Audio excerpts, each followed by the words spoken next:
गणेश जी को नमन करके मेरी कुलदेवता श्री तुलजा भवानी और मेरे सदगुरु श्री साईं बाबा को नमन और स्मरण करके आज के वीडियो की हम शुरुआत करते हैं। आज के वीडियो का विषय है बच्चों का जन्मदिन होता है तो उस वक्त केक के ऊपर कैंडल जला के उसको फूंकना अशुभ है क्या? क्या उससे बच्चों को दिक्कत आएगी, परेशानी आएगी या उनकी आयु कम हो जाएगी? तो ऐसे करना चाहिए या नहीं चाहिए?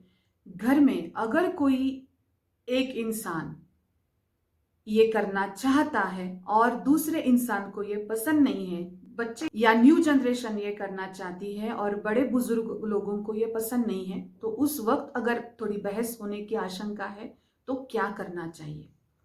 एक एक करके ये मैं सभी बातों के बारे में आज बताऊंगी और ट्राई करूंगी कि मेरा वीडियो कम से कम समय में खत्म हो। पहली सलाह, केक के ऊपर कैंडल जलाने का जो रिवाज है, जो मेरे दोस्त हैं प्रॉपर ब्रिटेन से हैं, उनसे मैंने इस बात के बारे में जान लिया था। ये जो वेस्टर्न पार्ट है दुनिया का, वहां से अगर ये चीज आई है और वहां पे लोग करते हैं तो उसकी कोई ना कोई वजह होगी। मैं सोचती थी तो मैंने, मेरे एक दोस्त है, उनको पूछा था तो उन्होंने बताया कि बहुत सालों से ये प्रथा शुरू है और ये प्रथा इस प्रकार की है कि 1 साल का बच्चा हो तो 1 कैंडल लगाते हैं, 2 साल का बच्चा हो तो 2 कैंडल लगाते हैं, और कोई 12 साल का बच्चा हो तो वो 12 कैंडल लगाता है। वो कैंडल बड़ी होती है ना कि छोटी, वो कैंडल लगाता है फिर उसको फूंकता है। तो कैंडल लगाने का प्रयास करना, उसमें उसका प्रॉम्प्टनेस बढ़ जाता है। उसके बाद वो फूंकता है तो उसकी अंदरूनी ताकत पता चलती है। जलाने के बाद, फूंकने के बाद वो कैंडल निकाल के बाजू में रखे जाते हैं और उस बच्चे को बताया जाता है कि 1 साल में, मतलब अगला वाला उसका बर्थडे आने से पहले 1 साल में चर्च में जाके उसको एक एक करके ये कैंडल लेके चर्च में जाके लगानी है। देखिए कितना अच्छा रिवाज है ये। तो ये रिवाज आधा लोगों ने याद रखा, बाकी का लोग आधा रिवाज ये भूल गए। और जब हमारे पास ये रिवाज आया तो वो बहुत ही चेंज हो गया।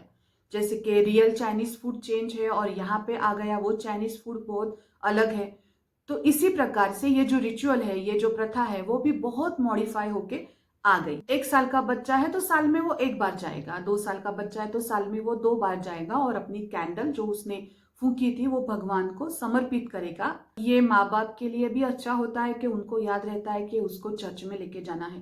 धीरे धीरे धीरे वो बच्चा बढ़ता जाता है, फिर वो 10 साल का, 12 साल का होता है तो उतनी बार वो चर्च में जाता है। वहां पे चर्च होते हैं तो उतनी बार वो चर्च जाता है। 15 साल का है, 30 साल का है, 40 साल का है। तो ये कहा गया है कि जैसे भी आप बड़े होते जाओगे, बड़े होने के साथ साथ आपको भगवान के और पास जाना चाहिए।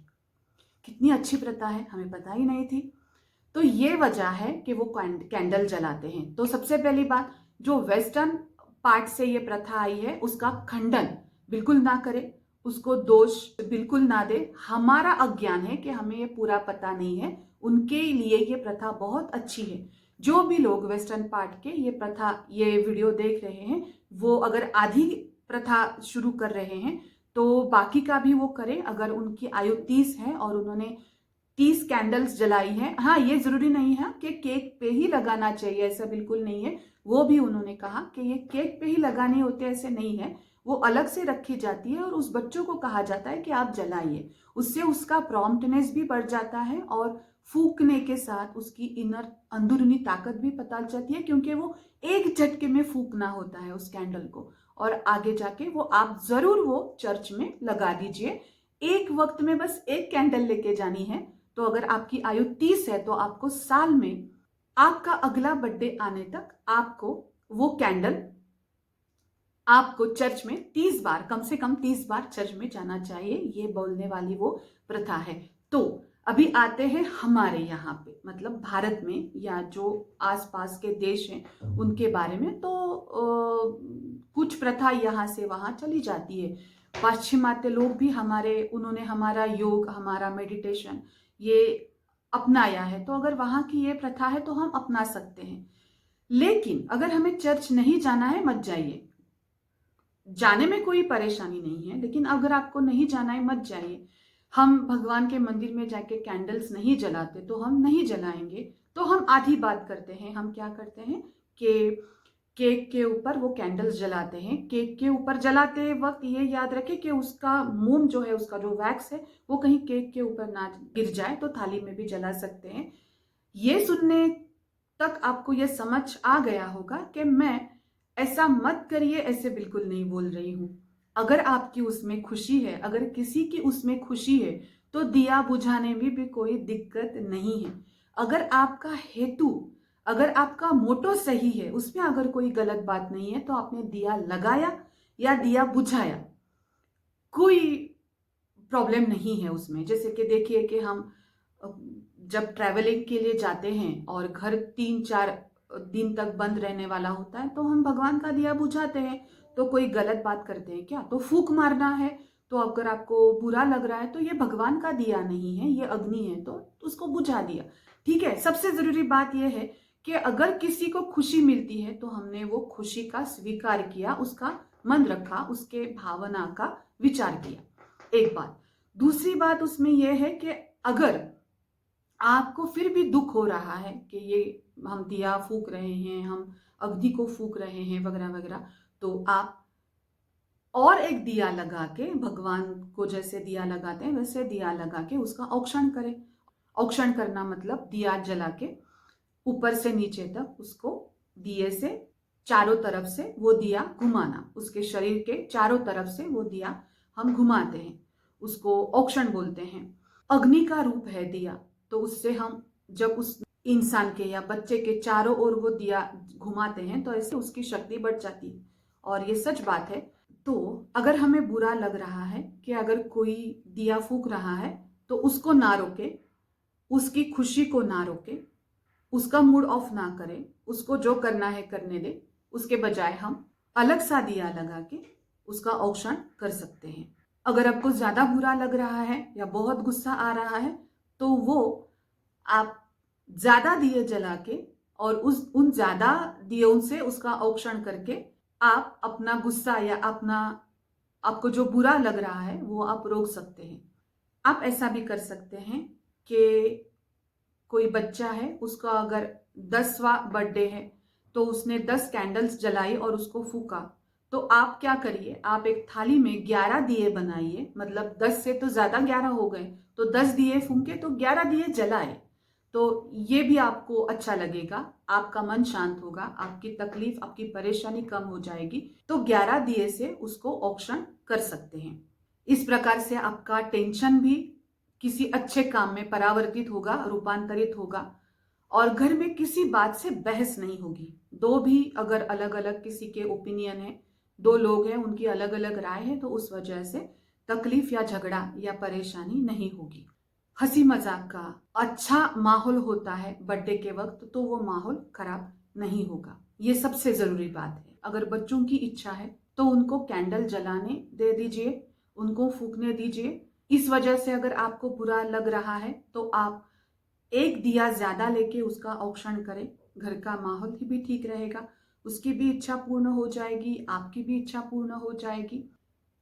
अंत में मैं एक बहुत जरूरी बात करूंगी, जो मैं हमेशा करती हूँ, हमेशा मैं एक सलाह देती हूँ, क्योंकि वो मेरा काम है।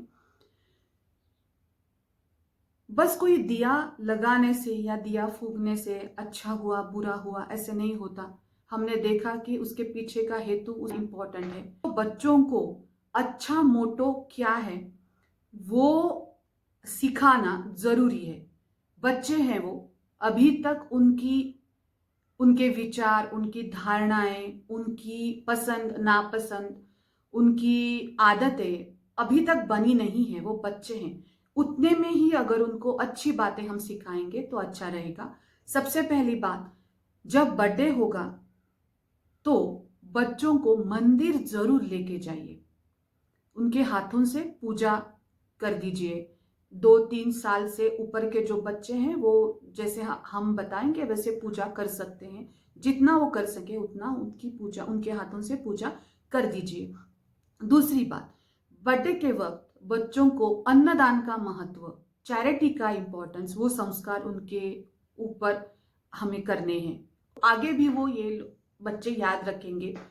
उस एक दिन में आपको बच्चों को लेके किसी जरूरतमंद इंसान को, जरूरतमंद बच्चों को खाना, कपड़े, दवाई, किताबें, कुछ भी जो आपको पसंद हो, जो आपकी इच्छा हो, जो उनकी जरूरत हो, वो जाके देना, उनको बांटना अपने बच्चों को सिखाए। लेना तो हर किसी को अपने आप से पता चलता है। हम जब जन्म लेते हैं तभी से हमको खुद के लिए जीना, खुद के लिए दूध पीना भी बच्चों को, वो पेट से निकल के आते हैं तो भी उनको पता होता है अपने आप से कि दूध पीना है माँ का। तो लेना हर किसी को पहले से पता होता है, देना हमें सिखाना होता है। ये हमारे संस्कार हमें बच्चों तक लेके जाने हैं। तो बर्थडे के वक्त ये जरूर उनको सिखाइए। बच्चों को चैरिटी करना सिखाइए, बच्चों को प्यार बांटना सिखाइए। आप बच्चों को प्यार दीजिए, आप बच्चों को सम्मान दीजिए। आप जो बच्चों को दोगे वही बच्चे समाज में और आपको भी वापस लौट आएंगे। ओम साई राम।